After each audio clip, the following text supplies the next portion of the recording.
सगळ्यांना श्री स्वामी समर्थ, श्री गुरुदेव दत्त, ओम नमो आदेश. आज मार्गदर्शन आहे गुरुपौर्णिमेचं. तर गुरुपौर्णिमेचं मार्गदर्शन काय आहे की तुम्ही गुरुपद हे जर तुम्हाला त्या दिवशी जमलं नाही तर किती दिवस गुरुपद घेऊ शकता, किती दिवसापर्यंत गुरुपद घेऊ शकता याच्याबद्दल आपण थोडक्यात मार्गदर्शन करत आहोत.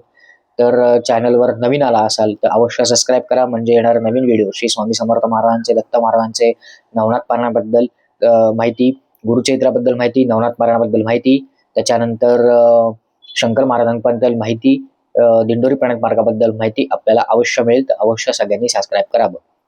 तर आपण पाहत आहोत की गुरुपद महाराजांचं आता गुरुपद घेऊन झालंय, किंवा गुरुपद घेऊन झाल्यावर काय करायचं, गुरुपद घेऊन झाल्यावर नामस्मरण जास्त ठेवायचं, नामस्मरणावर जास्त भर ठेवायचं, कंटिन्यू सातत्य पाहिजे.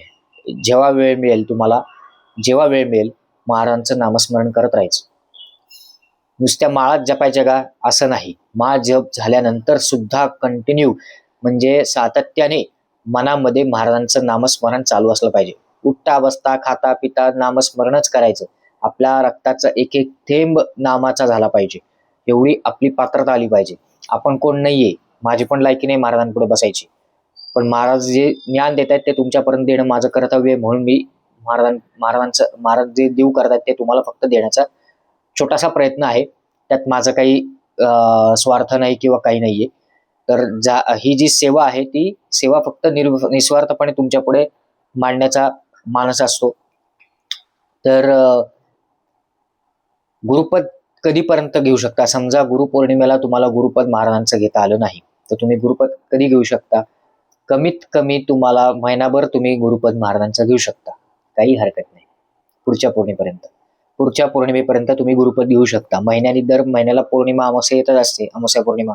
तर पुढच्या पौर्णिमेपर्यंत तुम्ही गुरुपौर्णिमेला जर घेता आलं नाही तर एखादा गुरुवार बघायचा. पुढच्या पौर्णिमेपर्यंत गुरुवारपर्यंत एखादा गुरुवार चांगला, म्हणजे जो गुरुवार असेल त्या गुरुवारी तुम्ही महाराजांचं गुरुपद घेऊ शकता. पुढच्या महिन्यात 30 दिवस तुम्ही घेऊ शकता. तर त्याला काही बंधन नाहीये, कोणीही गुरुपद घेऊ शकतं. आबालवृद्ध असतील, छोटी मुलं असतील, मोठी माणसं असतील, त्याच्यानंतर वयस्कर व्यक्ती असतील, कोणीही गुरुपद घेऊ शकतं. महाराज सगळ्यांचे आहेत, कर्ता करविता आहेत. ज्यांना गुरुपद घ्यायचं त्यांनी अवश्य गुरुपद महाराजांचं घ्यावं. गुरु केल्याने काय आपल्या ह्याच्यात बदल होतो आयुष्यात हे थोडक्यात जाणून घ्या. गुरु केल्याने आपली आध्यात्मिक प्रगती वाढते. देहधारी गुरु केला तर अतिउत्तम आहे.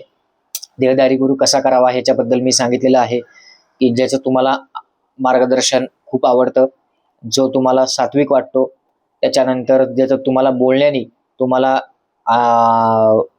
तुमचं आयुष्य बदलल्यासारखं वाटतं, एक उत्साह येतो, एक नवचैतन्य येतं शरीरामध्ये. तर बोलल्याने एक तुमचा भार हलका होतो, त्यांच्या सहवासात राहिल्याने खूप छान वाटतं. अशा व्यक्तीला तुम्ही गुरु करू शकता. त्याच्याकडनं माळ जपून घेऊ शकता, मंत्र कान फुंकून घेऊ शकता. त्याच्यानंतर कान फुंकणं खूप महत्त्वाचं आहे त्या दिवशी. त्याच्यानंतर जे तुम्ही देहधारी गुरु केलेले आहेत त्यांच्या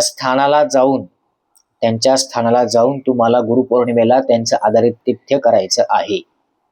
त्यांना त्यांचे पाद्यपूजन करायचं, त्यांच्याबद्दल कृतज्ञता व्यक्त करायची आणि त्यांना यथाशक्ती दक्षिणा देऊन त्यांचं आदरातिथ्य करून त्यांच्या आपल्या काही ज्या चुका असतील त्या त्यांच्या पुढे हितगुज करायचं, त्यांच्याशी बोलायचं, त्यांचा आशीर्वाद प्राप्त करून घ्यायचा. आणि अशा रीतीने तुम्ही गुरुपौर्णिमेला प्रत्यक्ष जे देहधारी गुरु तुम्ही केलेले आहेत ते जिथं राहत आहेत तिथं प्रत्यक्ष जाऊन त्यांचं आदरातिथ्य करावं. तर अशा प्रकारे तुम्ही ती सेवा करू शकता.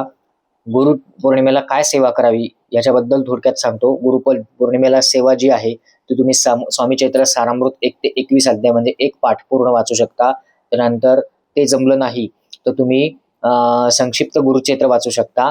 त्याच्यानंतर तेही जमलं नाही त्याच्यानंतर तुम्ही महाराजांचा जप जास्तीत जास्त त्या दिवशी करू शकता. श्री गुरुदेव दत्त किंवा श्री स्वामी समर्थ याचा जप तुम्ही करू शकता. ज्या इष्टदैवत तुम्हाला गुरु करायचा आहे तर त्या इष्टदेवतेचा जप तुम्ही करू शकता. जास्तीत जास्त जपाला खूप महत्व आहे. दिवसभर जप करा, एवढ्या सेवा केल्या तरी पुष्कळ आहे.